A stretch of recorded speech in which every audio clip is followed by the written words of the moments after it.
Okay, welcome everyone. I appreciate everybody joining us here. This is the Group Dentistry Now DSO Study Club webinar series. We're going to give everybody a couple of minutes to file in, and then we'll get things kicked off with Nancy Dewhirst. It's great that Nancy can join us. We've had an excellent conversation just before we got started here, and I think you're gonna learn a lot from her. And we encourage questions.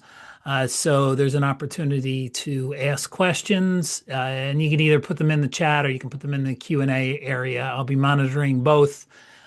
We also have to thank Kerr for sponsoring this webinar. Thank you, Kerr. We have a sample of their new Cavicide HP. If you look in the chat section, there is a link for that. It's relatively simple. It's dso.pub/Cavicide HP, and you can get that sample. So again, I'll give everybody a couple of minutes to file in, and then we'll get things kicked off with Nancy.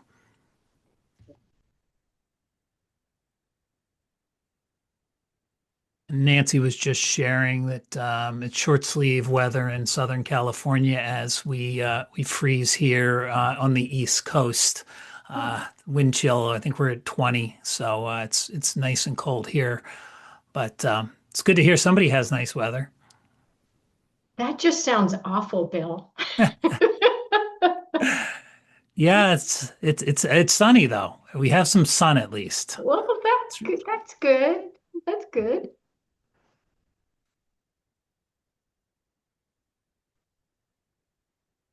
So Yadra raised her hand there, I think. I saw something. Was there a hand raise? I thought I saw that.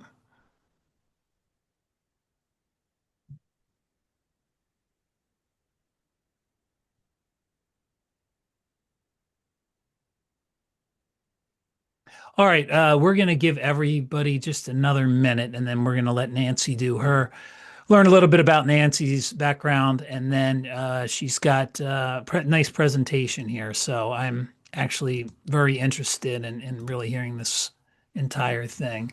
It says the chat is disabled. Okay, thank you. That's interesting. Sorry about that. I don't know why the chat would be disabled. I'll see if I can work on that. Nancy, why don't I let you, while I work on the chat, why don't I let you do your introduction and then we can kind of get things started.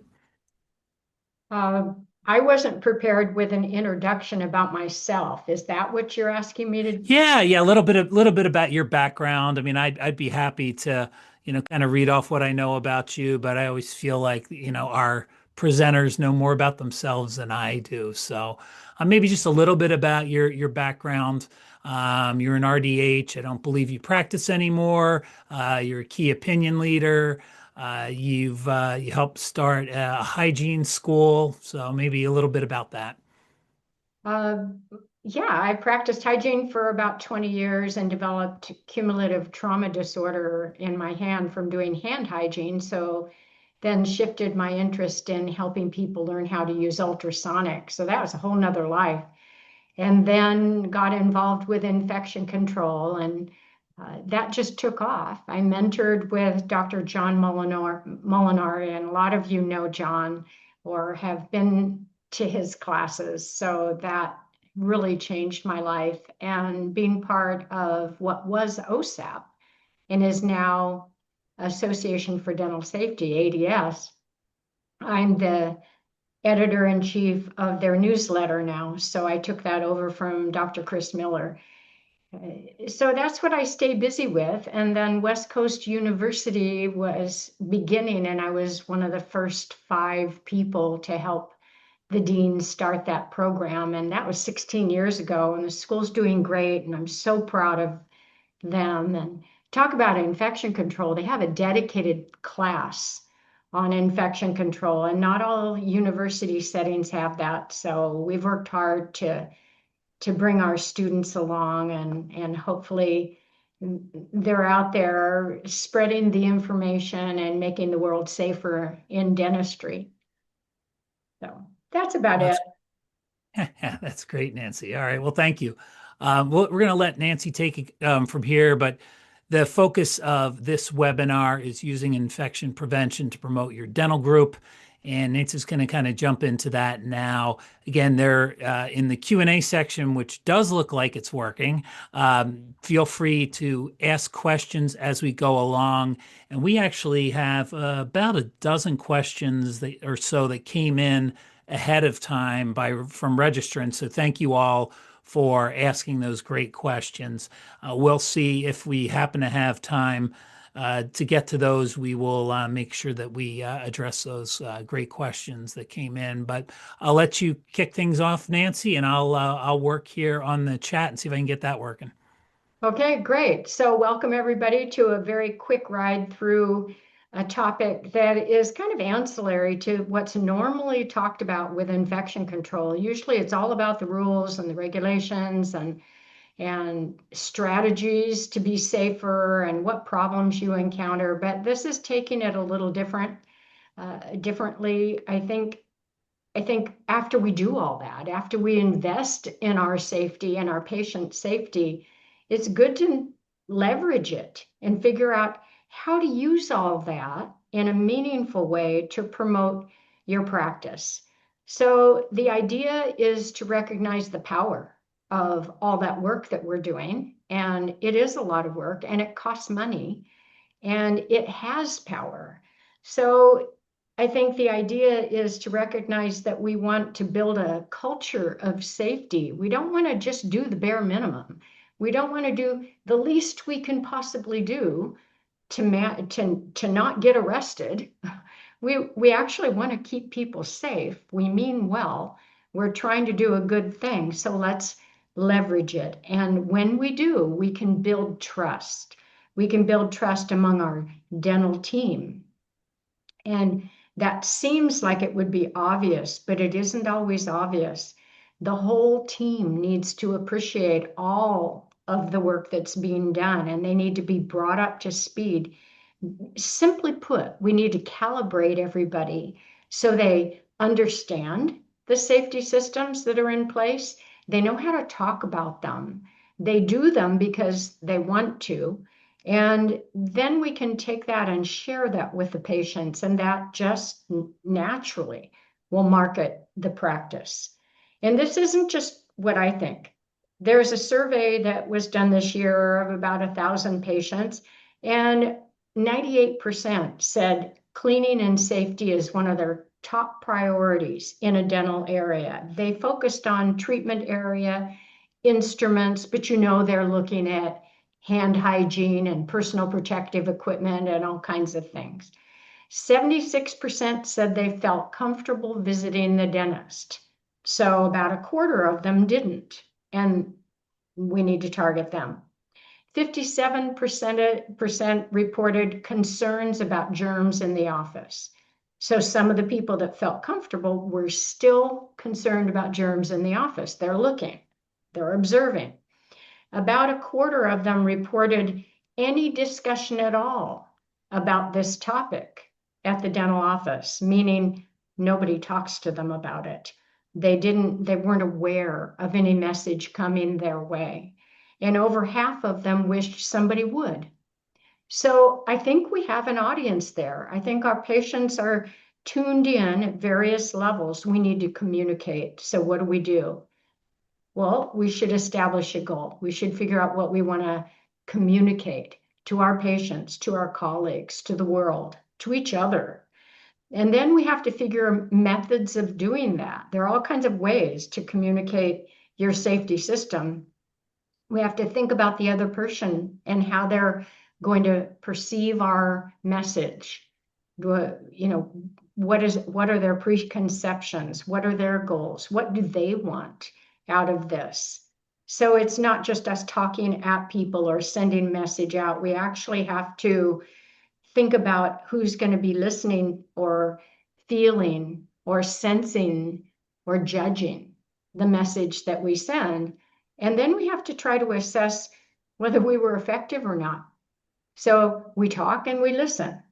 We do and we watch. we're aware that other people are doing that too. So the patient looks at us, what do they see? What do they feel? Is that threatening to them? Do they feel like they can trust us because no matter what, we have their best interests at heart? Or we're just trying to get through the day fast and we don't care that much about whether they hurt or not, and we want to, we mostly just want to make money. What are they thinking? What are they seeing? We have this opportunity to use our efforts to communicate. And then we have to look at different perspectives of this whole conversation. One perspective is the perspective of time. Safety has evolved over the years. In the wet finger dentistry days, I call them the bloody finger dentistry days because I was a hygienist and we didn't wear gloves and our fingers were bloody, right? So infection control and safety issues were perceived differently. In fact, they were quite different. People were not as safe. When OSHA came along and we started wearing gloves and sterilizing instruments and doing things differently, the patient started to expect things different, to be different. And so did we. We expected to go to work and take less risk. So it's a community awareness that evolved. And CDC took those bloodborne pathogen concerns and expanded them to contact and droplet diseases. And that was standard precautions that we practiced for so many years. And then COVID came along, and most recently, we've all been made aware that airborne diseases are different. We have to take more precautions for them. So it's been an evolution. And the culture has evolved, everybody's needs have evolved. So when you think of the work setting, you look at each one of the team and you realize, well, they have a different perspective on safety. Maybe they're immunocompromised. Maybe they really need more protection. Maybe they have a child at home that they're protecting. Maybe you never know what everybody's perspective is. So we as a team look at this differently. When the patient looks at us and we're dressed like this, do they feel protected or do they feel challenged and a little bit afraid? Well, it depends on the patient. Certainly a child would be a little bit concerned if they saw all that gear, and maybe adults too. Well, you're the patient. You're looking at these people working on you. What do you see? I see a bunch of hair that could drop on me or touch me. I see that she doesn't have glasses on. That concerns me, but I have a certain preconception about this. Here's a patient looking at the operator, and the operator is touching their mask. Does the patient think about that? Do they know about that? That depends on their level of awareness. But cross-contamination is something that patients see. And we as managers, as administrators, as planners, we need to be aware that that kind of activity can just undermine all the other efforts that we've made. That's why we need to calibrate everybody, get everybody on the same page. So safety management, what do we need? We need it in writing. There has to be a written rule. And that means we have to look at OSHA for employee protection. The state board makes the rules for patient protection. CDC, Health Department, Association for Dental Safety, ADA, we get guidelines, checklists, written documents from all those sources. And we need to make sure that everybody is protected, not just the workers, but also the patients. Respiratory protection program, that's evolved since COVID. We know what it was during COVID. Since COVID, it is slightly relaxed, but we are supposed to be ever ready to ramp up our safety for respiratory protection if a challenge comes our way. And it's almost flu season, so listen up to that. We want to create a safety team with shared understanding and commitment, and that requires somebody in charge. We need to assign responsibility to people who are qualified. So the office safety manager, the infection control coordinator, this is becoming a formalized role in dentistry. It's been a medical required role. The infection preventionists have been certified people in medical environments, and now in dentistry, there's a way to be certified in dental infection prevention and control. And you can do that by taking a course at the Dale Foundation website and then taking a test through Danby, and you can earn certification. I highly recommend every facility have a person in charge of their safety who has been trained at this level. So ways you can do this and associations you should have. ADS, Association for Dental Safety, that's your infection control organization. Join, be a part of it to have access to all of the updates, all of the tools that people need to implement a safety program and to stay connected. And then, of course, you can read the newsletter, and I write it, so you should join, right? It's very useful, actually. We include things like, standard operating procedures, checklists, references that you need, and we address issues that are nice to use for office meetings and huddles. So the idea here is to do as much as we can for the right reasons, build a safety culture with shared values, and have a system in place where we're communicating those. So infection control. Just think a little bit about that. We're controlling and preventing infection, and it's not one and done. We do things in layers. We take many precautions, and each layer is important. You manicure your fingers. You don't wear rings. You come to work with intact skin, we hope. You wash your hands. You sanitize your hands. You put gloves on. You try not to touch the world with those gloves and cross-contaminate. You take the gloves off. You perform hand hygiene. You wash your hands later, more gloves on. Hand hygiene. How many steps did we just talk about? And you know what? Not one of those steps was perfect, but here's the concept. We have many layers of steps that by themselves wouldn't succeed, but together give you a margin of safety. So the idea is that each thing you do is kind of like a layer of Swiss cheese. It's got holes in it and germs can get through. But if you have enough layers, hopefully the holes will not line up and you'll be safe.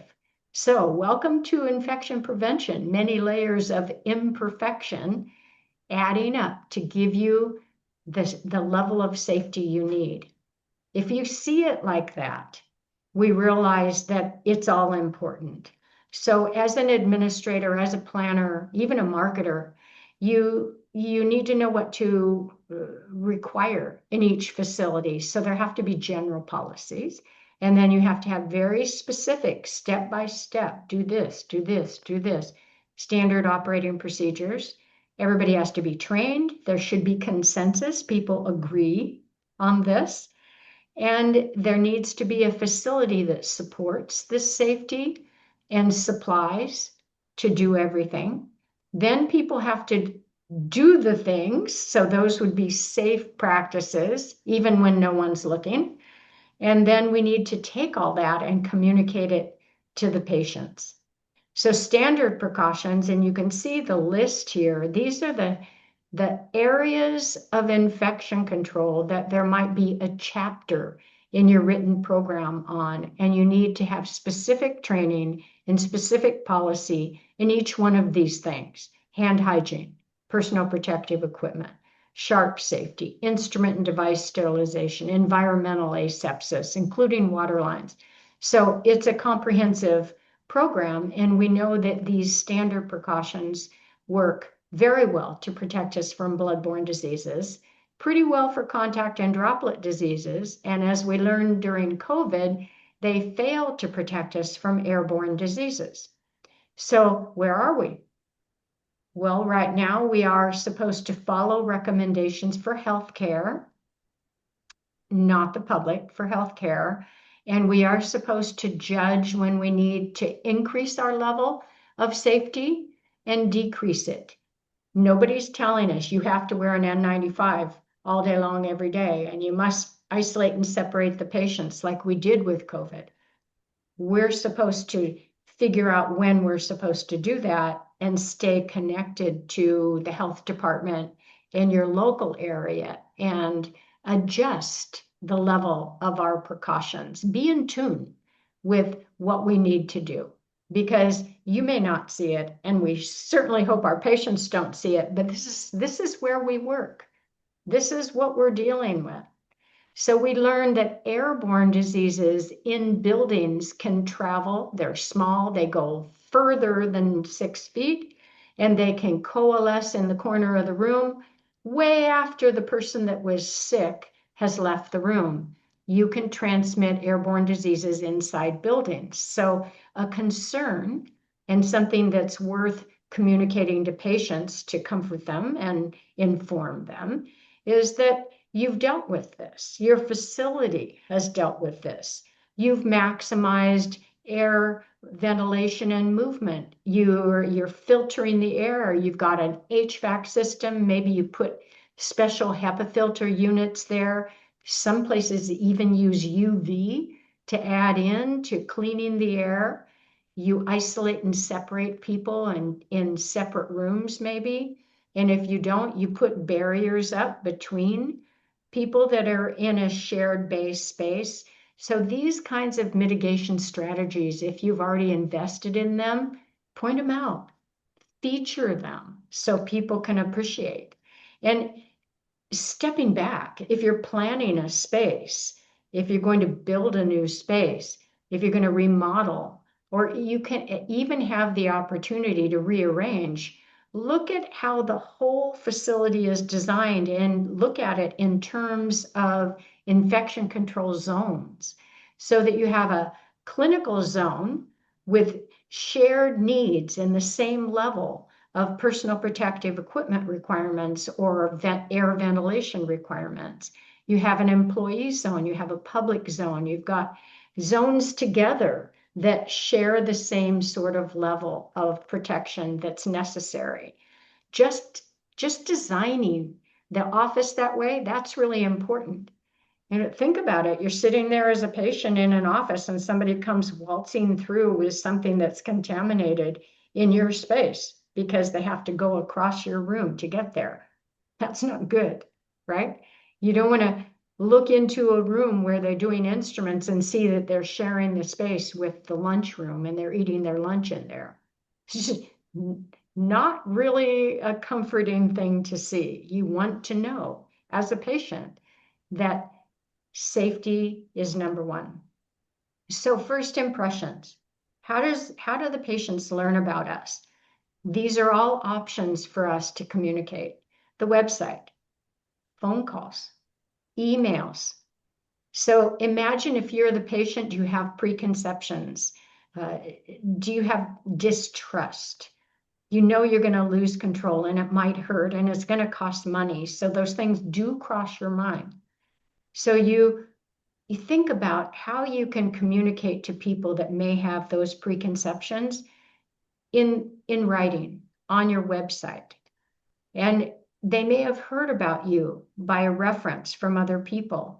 And when they finally show up, can you give them visual clues that will support the strength of your facility? And remember, the experience isn't just what they see, it's what they hear, it's what they smell, it's what they feel when you touch them. So first impressions, think about that. Think about safety being a big part of first impressions. And we want to think about the kind of messages we would give, like patient safety is our priority. Writing those words down, saying those words, that's powerful. You said them. Now live up to them. We carefully follow the highest dental infection prevention standards. Tell people that. Please inform us if you're ill. We'll reappoint you, because this is a safe place. We don't let people that are sick with norovirus in here. So you're probably not going to be exposed to it when you come. That's what people hear when you tell them this. Patients and dental workers are screened for aerosol transmissible diseases and disease symptoms because they may be wondering, is this place safe? Well, they walk into your reception room and there's a HEPA filter between the chairs. That looks pretty good to me. I would sit next to the HEPA filter, right? I lived through COVID. I'm going to sit next to the HEPA filter. Oh, there's a place where I can sanitize my hands. If I have a sneeze, I can catch it with a Kleenex. There are masks for me if I need it. These people are are anticipating my needs. They're thinking about safety. So we bring it up to the front. We screen out all symptomatic infectious people. We eliminate risk when possible. So inform the patients that you'll do that. Then assess them and pre-screen them and screen for all illnesses. Respiratory illnesses are key.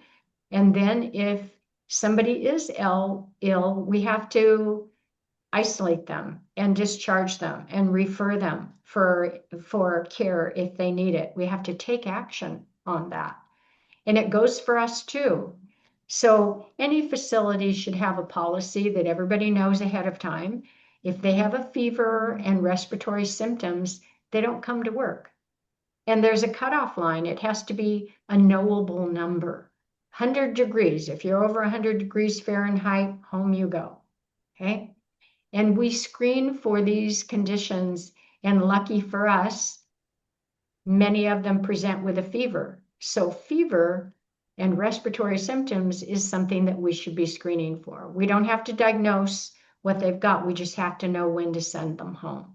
So this is a big thing, and it can be taken offense at, or it can be misunderstood. But if we frame it in this way, I think it keeps our dental facilities safe and it makes the person feel protected. So take temperatures. That should be part of the screening process. Now, if you look at dental office surface asepsis, so what I'm talking about are just clean surfaces. We practice in a way that we try to minimize our aerosols by using high-speed suction and rubber dams, and having a rubber dam placed in your mouth is quite something. If you haven't had that done to you, it's a lot. People need to understand the value of that, both clinically for clinical excellence of the restoration, but also for safety. And we have two choices for surface disinfection and surface asepsis. We can cover it up, or we can clean the surface with a disinfectant. And if we're using barriers, hopefully your facility is using plastic barriers that are FDA cleared for medical and dental use.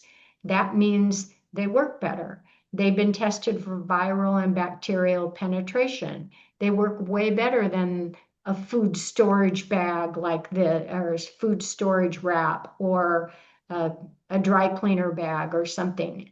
So we invest in products that are made specifically for our surfaces, and they work better.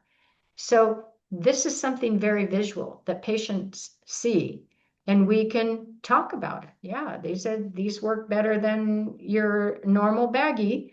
We depend on them. They keep you clean and you safe, and we change them for every patient. And if you're going to use chemicals, then we need to all on the staff be able to talk about what we're doing at a certain level, because patients do this at home on a different level, right? They have some understanding of cleaning, of killing germs, of doing this at home. And we need to be able to pick the right products and talk about them, and understand that some products have high alcohol, and that means we use them a little bit differently. They may not clean in exactly the same way. So we need to, I think, understand what we can do and what we can't do with chemicals and different processes. So having an educated team that can talk about this at this level is really important, because they can talk to the patients. Our instruments, even the ones that don't go into your skin, our mouth mirrors, everything gets sterilized. That kills everything, spores, everything. So nothing from the last patient can get to you. Now, you can't do that on a surface. You can't kill spores on a surface. The best thing you can do is kill germs that are as hard to kill as tuberculosis. So we pick intermediate level disinfectants that kill TB and similar organisms, really tough to kill.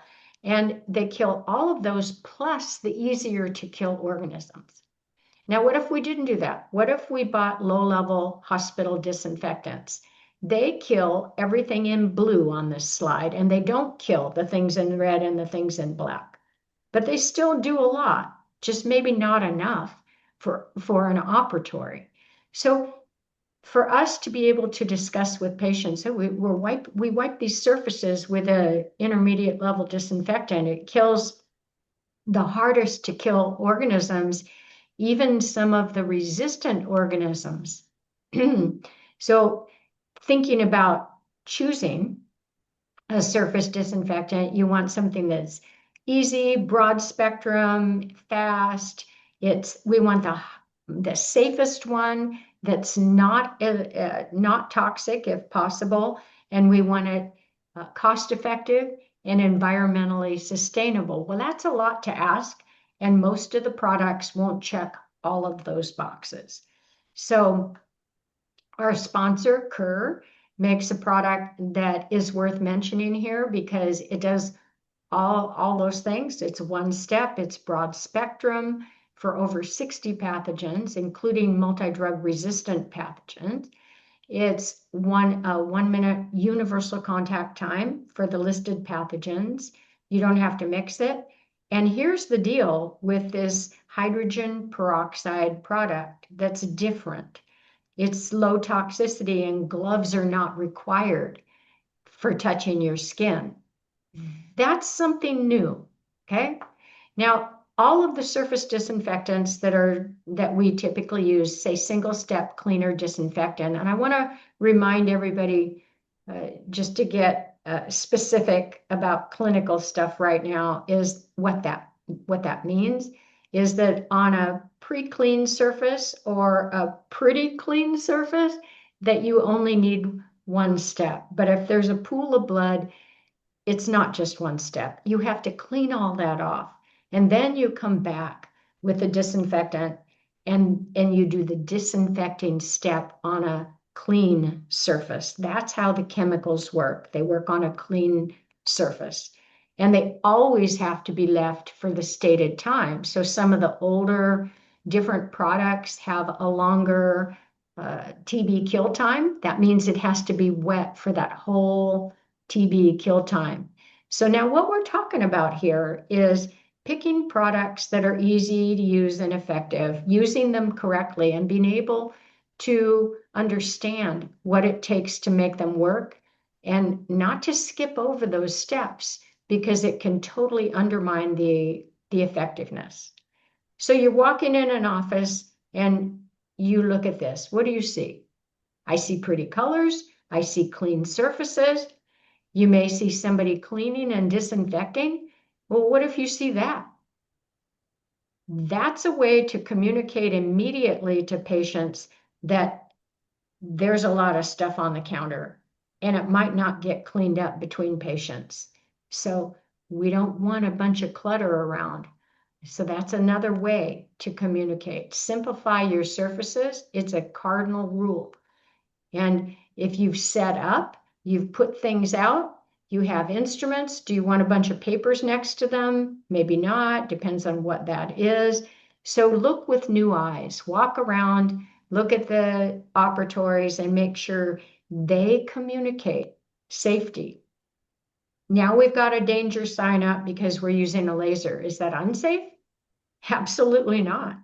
We are recognizing when we have a technology in place that could create risk, and we're putting a sign up. We deal with safety. That's important. And, just remember, you're doing your work. Patients are walking by. They see you. What do they see?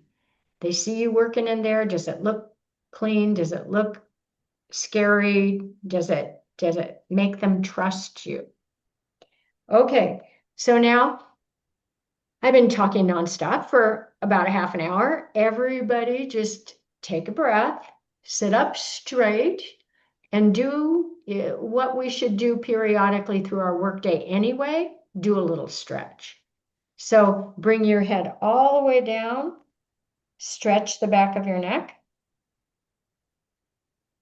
come back up, bring your head way over to the side and stretch that neck. Come back up, roll your shoulders a little bit and stretch your head to the other side.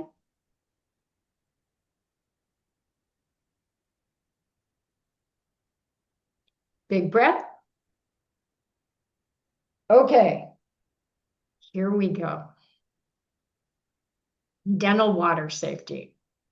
Now, everybody provides a different service. What we need to think about in planning, in managing offices, is that if we do surgery, we have to prepare for surgical water delivery, and we have to meet the surgical standards.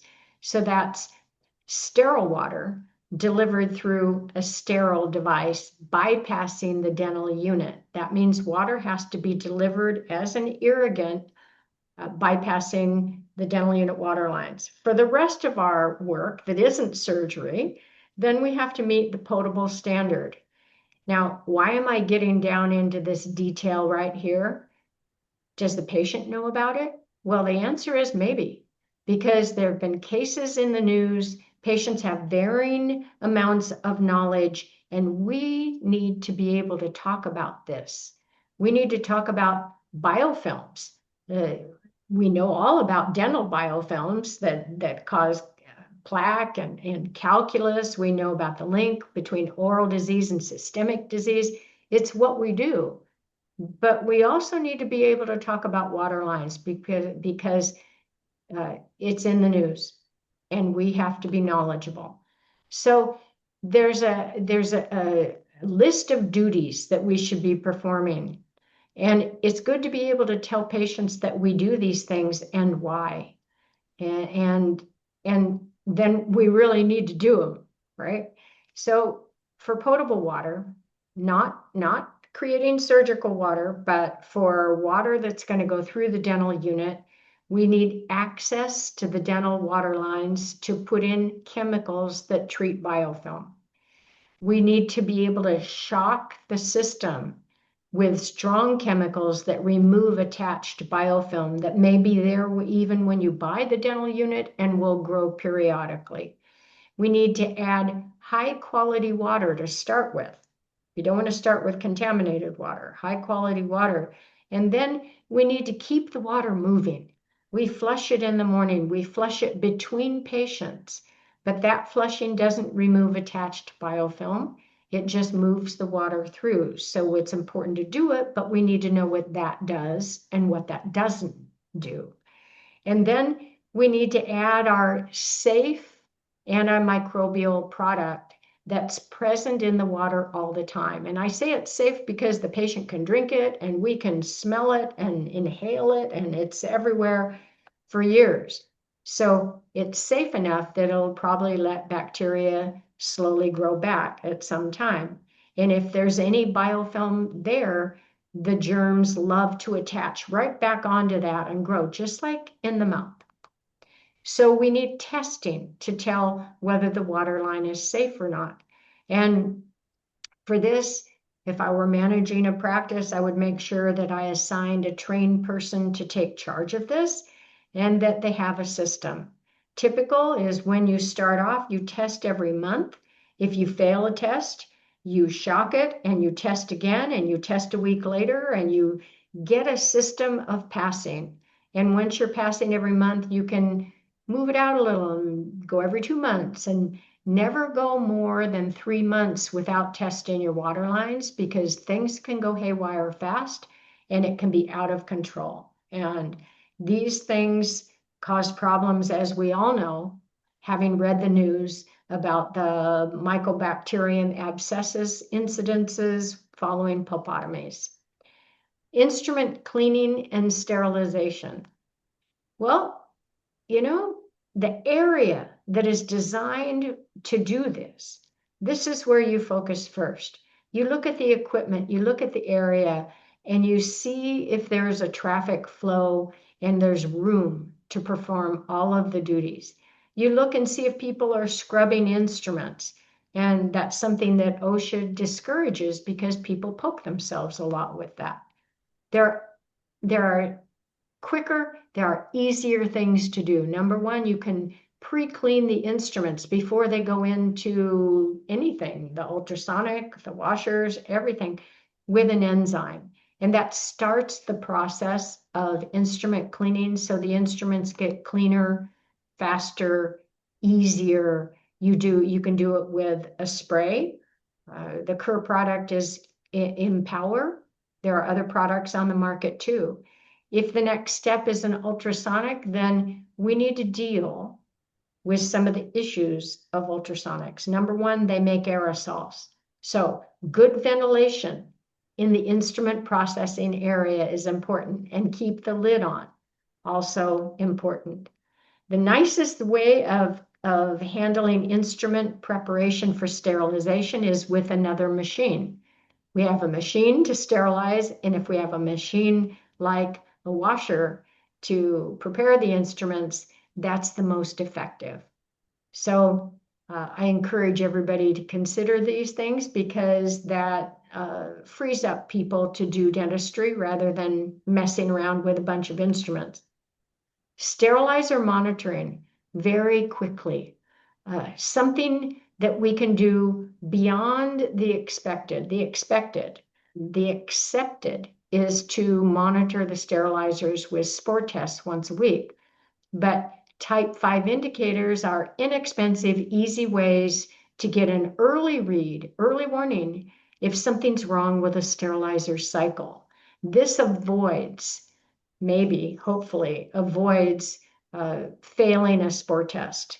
In that situation, you've got to call a lot of patients and tell them they could have been exposed to something because the spore test failed. You've got to call everybody after the last spore test that didn't fail and tell them they're exposed to, oh my gosh, anything. So that's not a practice builder. Type 5 indicators.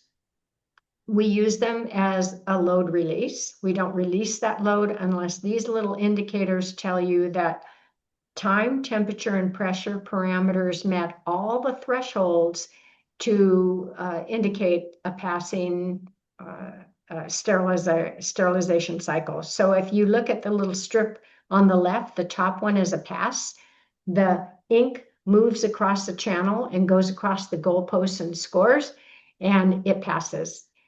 What it takes for that to happen is time, temperature, and pressure parameters. All are predictive of an excellent sterilization cycle. So it's not as good as a spore test, but cheap, easy, fast, and you can do it for every cycle. I really recommend everybody do that. And you've got that little strip.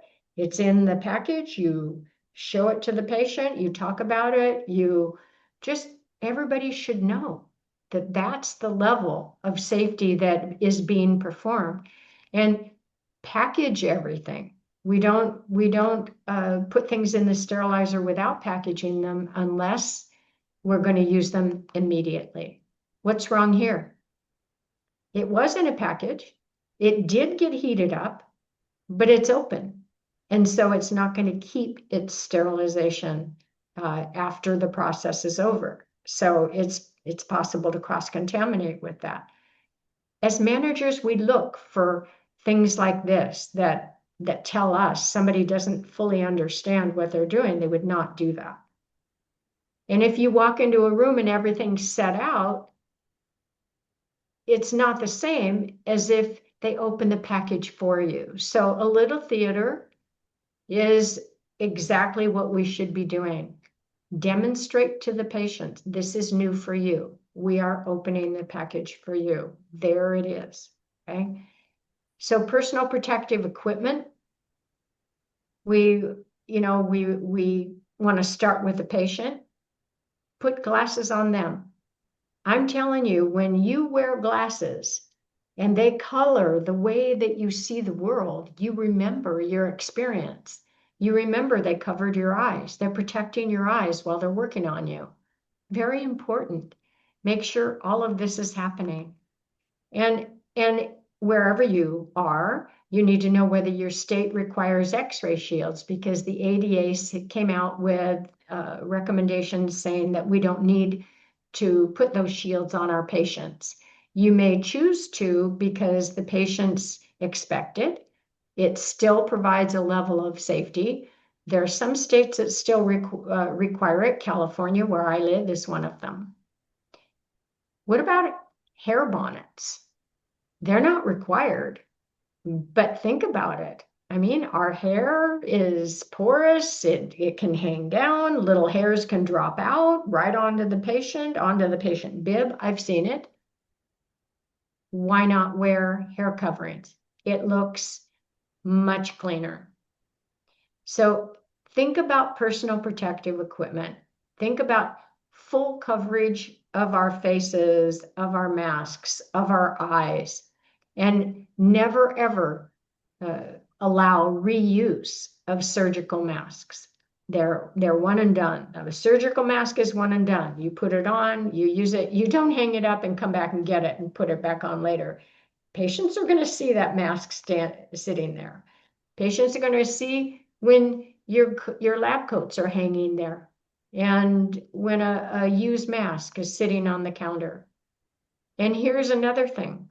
Every facility should have some sort of protocol for handling an interruption when they're working. If you're the patient and you're watching, and I've watched, where somebody needs to reach into a drawer or they need to go pick up a phone call, and you see what they do with their hands in that process, is kind of interesting, right? So what does your facility do? Do they take the glove off and then do the thing? And then do they perform hand hygiene, maybe put alcohol sanitizer on and then put the glove back on? Do they put an overglove on? What do they do? And is that correct? I suggest setting up what we called transfer forceps, cotton pliers, and have one of those in the setup all the time so that if you need to reach for something, you can get it. You can aseptically drop it on the tray and put it back over to the side and use that as a grabber. Things like that are economical. Most of us have enough cotton pliers to do that already. You don't even have to buy them. And it works, and you don't have to go through gloves so much, and you don't have the possibility of cross-contamination. So start looking. Look at how people wear the personal protective equipment that is being provided to them. Do they understand the importance of wearing it correctly? The woman that is assisting has her nose hanging out. In COVID, we kind of learned, patients know, that's not how you wear a mask. And the person on the right is touching the outside of their mask, and it's full of spray and spatter. They're touching it with their hands. And what about beards?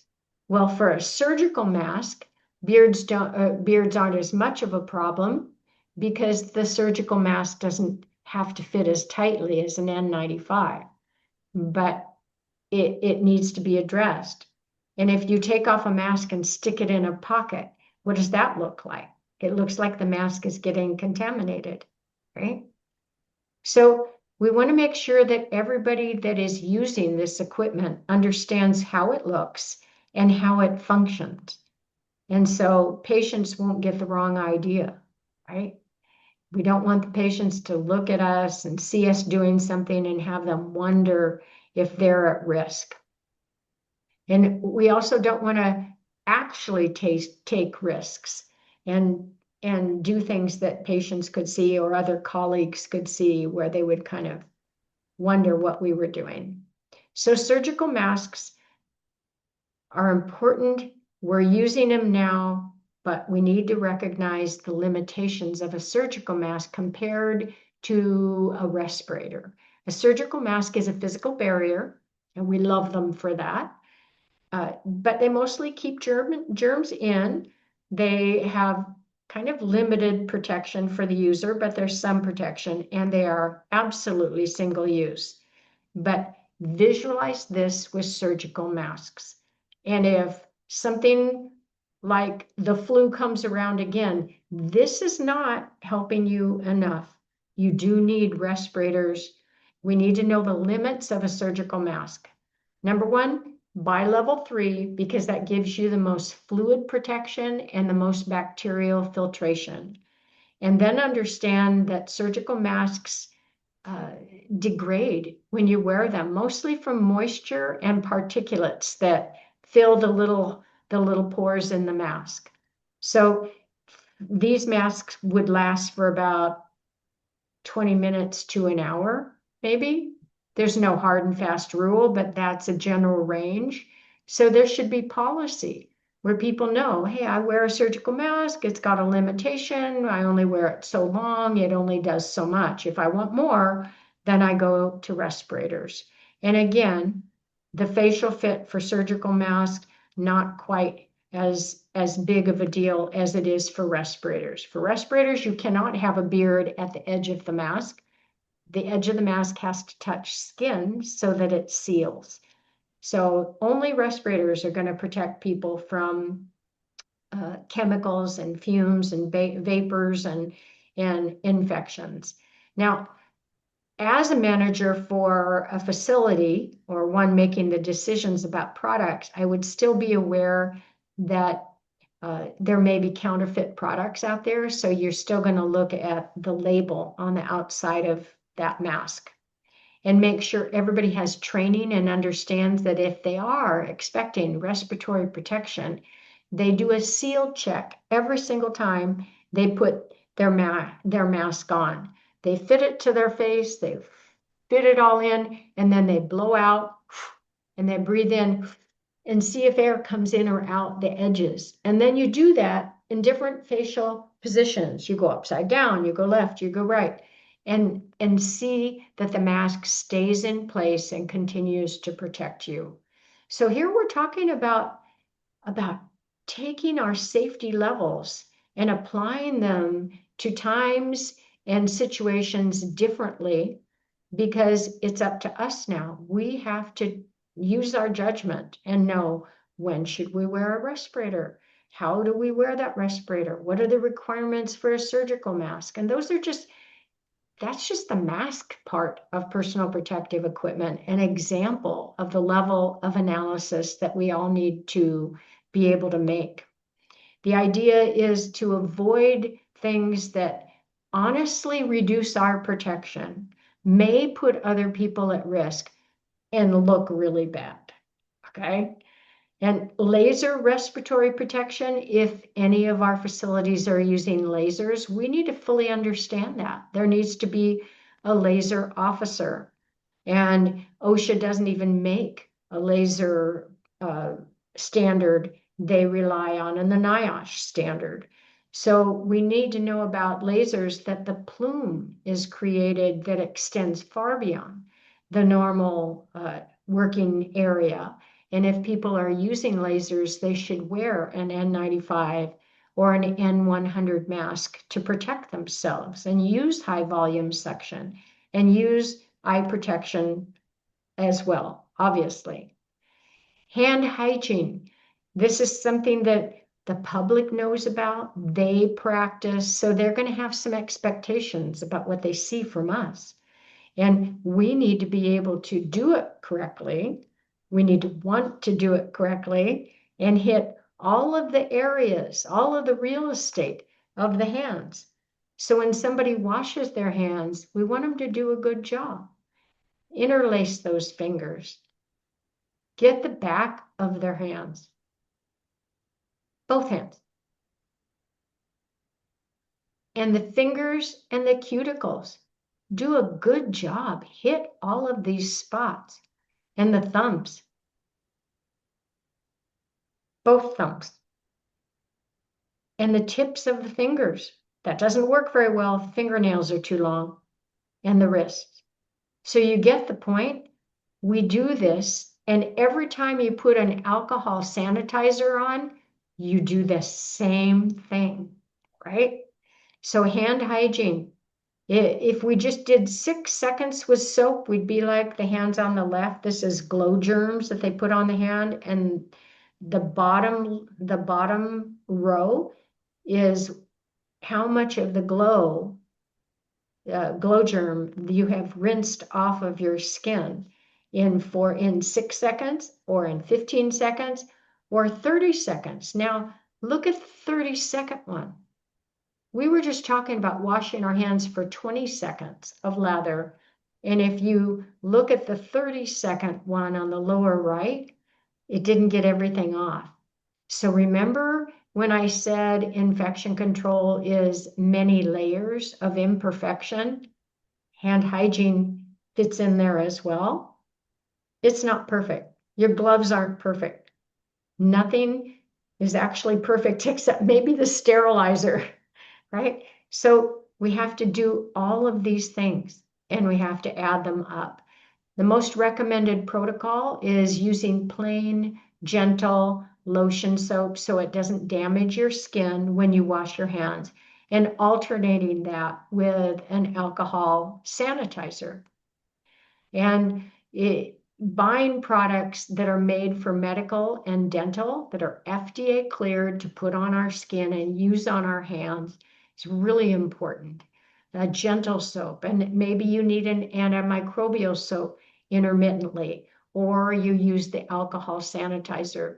Very important to buy these products that are made for medicine and dentistry, not over-the-counter products, because over-the-counter products probably have ingredients that might damage gloves, like petroleum, mineral oil, lanolin, palm oil, coconut oil.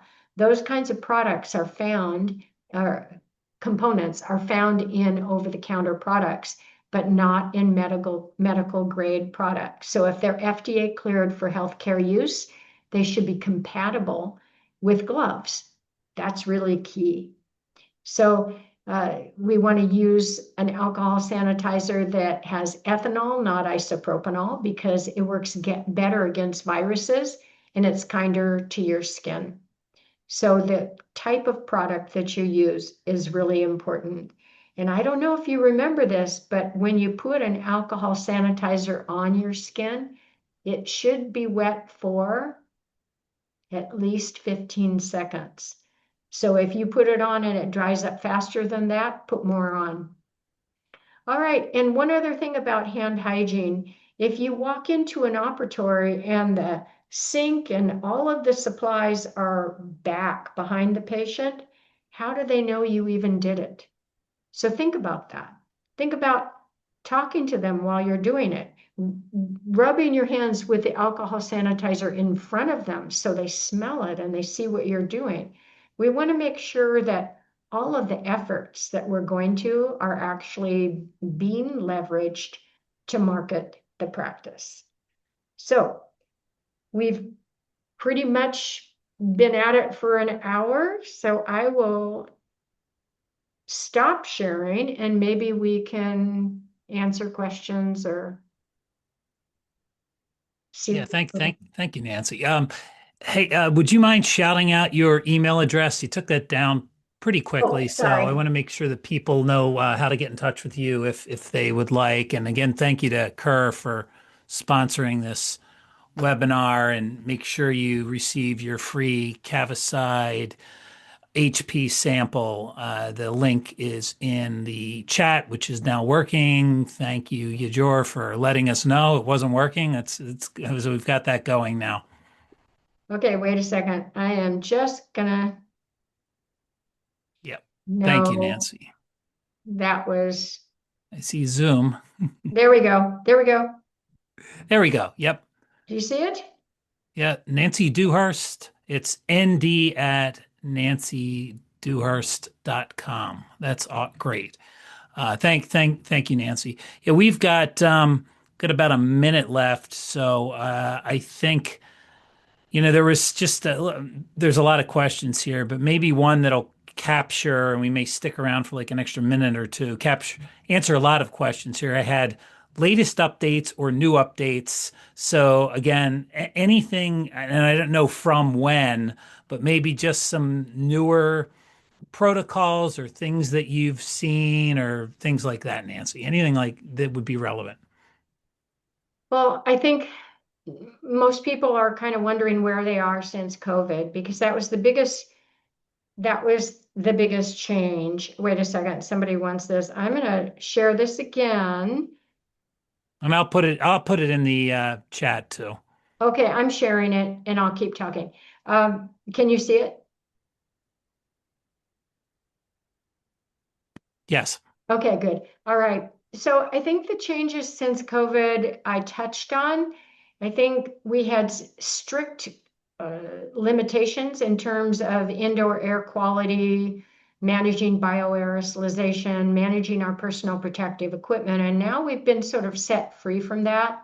And interestingly, we've been given the responsibility to adjust the level of our safety precautions to meet changing conditions around us, which puts all the pressure on us to figure out what that is.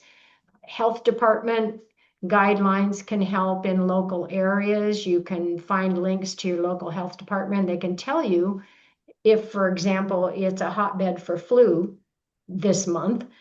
And in those situations, it is up to you, unless somebody regulates it specifically in your area, it's up to you to implement some sort of patient protection, worker protection strategies that are more like when we were involved with COVID. I think I think that's one of the bigger considerations. So that's in practice. In terms of written programs, don't forget that during COVID, we had COVID-19 specific language in our respiratory protection program and our injury and illness prevention programs. And now that has evolved, and your program should reflect different language. It shouldn't be limited to COVID-19. It should be just blanket respiratory protection program. And COVID-19 is listed under the purview of other respiratory diseases and is similar. So we should have on hand N95s at least. People still need to have a fit testing program so that they are ready and able to wear those. And most of the recommendations are still, when you're doing an aerosolizing procedure, you should be wearing respiratory protection. You should be, but you don't have to be. In that situation, the employer has to prepare for it and have the supplies. So it's a really interesting time. I'm going to throw one more question out there. Have you seen any practices or groups? You talked about this a lot during your presentation. Is I think a lot of the practices are doing the right things from an infection control perspective, but they're not communicating it well to the patients, right? You talked about, the sink and the hand sterilizer being behind the patient, and Yeah. are there any groups or practices that are actually that have a pamphlet or have like a safety sheet, like, hey, this is what we're doing to protect you? Have you seen anything like that? I can't give you a specific example, but I know that for our school, we make a big effort to do that. And I've talked to private practices where doctors have made an effort to do that. I think it would be much easier in a large group because it would be easier to print something up. Avoiding the cost of something like that, you might have it in an email. That's something that would be sent to the patient before they come in, or Yeah, text, even a text. Many facilities are going to that and having sure. it available on the website. Yeah. Yeah, I think those are some great ideas. Yeah. Okay, well, we're about 4 minutes late, and everybody stuck with us, so we really appreciate it. Thank you so much, Nancy. Great presentation, and thank you everybody for the great questions, and um, thank you to Kerr for sponsoring this. Until next time, this is the DSO Study Club from Group Dentistry Now, and I'm Bill Newman. I appreciate everybody checking in. Nancy, thank you so much. Take care, everybody. Be safe.